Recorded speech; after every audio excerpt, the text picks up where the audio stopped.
কক্সবাজার এখন প্রচারিত হচ্ছে স্থানীয় বাংলা সংবাদ। আসসালামু আলাইকুম। দুপুর 2:30 আজ রবিবার। বাংলাদেশ বেতার, কক্সবাজার। স্থানীয় খবরে স্বাগত জানাচ্ছি মোহাম্মদ রাহাত সিদ্দিক। প্রধান উপদেষ্টা অধ্যাপক মোহাম্মদ ইউনূস জাতিসংঘের আবাসন সংস্থা ইউএন হ্যাবিটেটকে বাংলাদেশে কার্যক্রম সম্প্রসারণের আহ্বান জানিয়েছেন। তিনি বলেন, জলবায়ুজনিত দুর্যোগে ক্ষতিগ্রস্ত মানুষের জন্য টেকসই ও সাশ্রয়ী আবাসন সমাধান এখন অত্যন্ত জরুরি। জাতিসংঘ সাধারণ পরিষদের অধিবেশনের ফাঁকে ইউএন হ্যাবিটেটের আন্ডার সেক্রেটারি জেনারেল ও নির্বাহী পরিচালক আনা ক্লাউদিয়া রসব্যাকের সঙ্গে গতকাল এক বৈঠকে তিনি এ আহ্বান জানান। আলোচনায় বাংলাদেশে আশ্রয় নেওয়া প্রায় 10 লাখ রোহিঙ্গা শরণার্থীর জন্য টেকসই আবাসনের জরুরি প্রয়োজনীয়তা নিয়েও কথা হয়। এ প্রসঙ্গে তিনি নিউ ইয়র্কে আগামী সপ্তাহে অনুষ্ঠিতব্য রোহিঙ্গা সংকট বিষয়ক উচ্চ পর্যায়ের জাতিসংঘ সম্মেলনে ইউএন হ্যাবিটেটকে অংশগ্রহণের আমন্ত্রণ জানান। রসব্যাক জানান, তিনি রোহিঙ্গা সম্মেলনে যোগ দিতে আগ্রহী। একই সঙ্গে তিনি গৃহায়ন ও গণপূর্ত উপদেষ্টা আদিলুর রহমান খানের আমন্ত্রণে আগামীতে কক্সবাজারের রোহিঙ্গা ক্যাম্প পরিদর্শনের বিষয়ে ইতিবাচক সাড়া দেন। বৈঠকে আরও উপস্থিত ছিলেন গৃহায়ন ও গণপূর্ত উপদেষ্টা আদিলুর রহমান খান, প্রধান উপদেষ্টার বিশেষ দূত লুৎফে সিদ্দিকী এবং এসডিজি বিষয়ক মুখ্য সমন্বয়ক লামিয়া মোর্শেদ। আজ আন্তর্জাতিক তথ্য অধিকার দিবস। তথ্য অধিকার সম্পর্কে গণসচেতনতা বৃদ্ধির লক্ষ্যে প্রতিবছর 28 সেপ্টেম্বর বিশ্বজুড়ে দিবসটি পালন করা হয়। দিবসের এবারের প্রতিপাদ্য পরিবেশ রক্ষায় ডিজিটাল যুগে তথ্য অধিকার নিশ্চিত করো। এ উপলক্ষে সারা দেশে বিভিন্ন কর্মসূচি গ্রহণ করা হয়েছে। দিবসটি উপলক্ষে আজ বিকেল 3টায় ঢাকার আগারগাঁওয়ে তথ্য কমিশনের অডিটোরিয়ামে আয়োজিত এক অনুষ্ঠানে তথ্য ও সম্প্রচার উপদেষ্টা মোহাম্মদ মাহফুজ আলম প্রধান অতিথি হিসেবে বক্তব্য রাখবেন। কক্সবাজারে জেলা প্রশাসনের উদ্যোগে জেলা কৃষি খাস জমি ব্যবস্থাপনা ও বন্দোবস্ত কমিটির সভা অনুষ্ঠিত হয়েছে। আজ জেলা প্রশাসকের কার্যালয়ের সম্মেলন কক্ষে এ সভা অনুষ্ঠিত হয়। এতে সভাপতিত্ব করেন জেলা প্রশাসক মোহাম্মদ আব্দুল মান্নান। সভাপতির বক্তব্যে জেলা প্রশাসক ভূমি ব্যবস্থাপনার সুষ্ঠু ও স্বচ্ছ প্রক্রিয়া নিশ্চিত করে খাসজমি বিতরণে সংশ্লিষ্ট কর্মকর্তাদের প্রতি আহ্বান জানান। সভায় অতিরিক্ত জেলা প্রশাসক রাজস্ব নিজামুদ্দিন আহমেদ, যুব উন্নয়ন অধিদপ্তরের উপপরিচালক মোয়াজ্জেম হোসেন সহ সংশ্লিষ্টরা বক্তব্য রাখেন।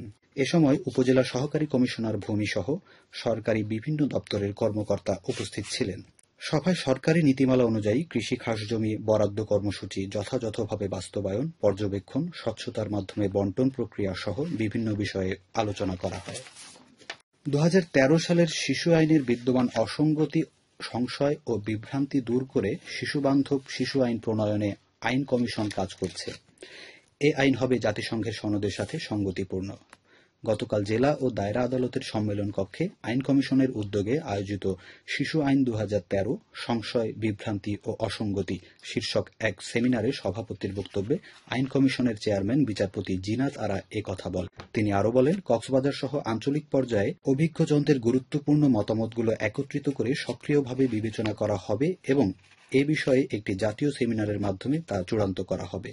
সেমিনারে আইন কমিশনের সদস্য অধ্যাপক নাইমা হক, কক্সবাজারের ভারপ্রাপ্ত জেলা ও দায়রা জজ মামুনুর রশিদ, পুলিশ সুপার মোহাম্মদ সাইফুদ্দিন শাহিন সহ সংশ্লিষ্টরা বক্তব্য রাখেন। দিনব্যাপী 2 পর্বে অনুষ্ঠিত সেমিনারে কক্সবাজার, বান্দরবান এবং খাগড়াছড়ির নারী ও শিশু নির্যাতন দমন ট্রাইব্যুনালের বিচারক, শরণার্থী ত্রাণ ও প্রত্যাবাসন কমিশন, জেলা প্রশাসন, আইনজীবী, ইউনিসেফের প্রতিনিধি সহ বিভিন্ন সরকারি বেসরকারি প্রতিষ্ঠানের প্রতিনিধি অংশ নেন।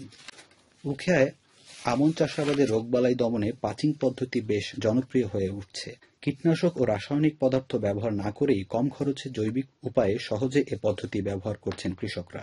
কৃষি সম্প্রসারণ বিভাগ জানায়, উপজেলার 5টি ইউনিয়নে চলতি আমন মৌসুমে 9,800 হেক্টর জমিতে চাষাবাদের লক্ষ্যমাত্রা নির্ধারণ করা হয়েছে, যা গত বছরের লক্ষ্যমাত্রার চেয়ে 200 হেক্টর বেশি।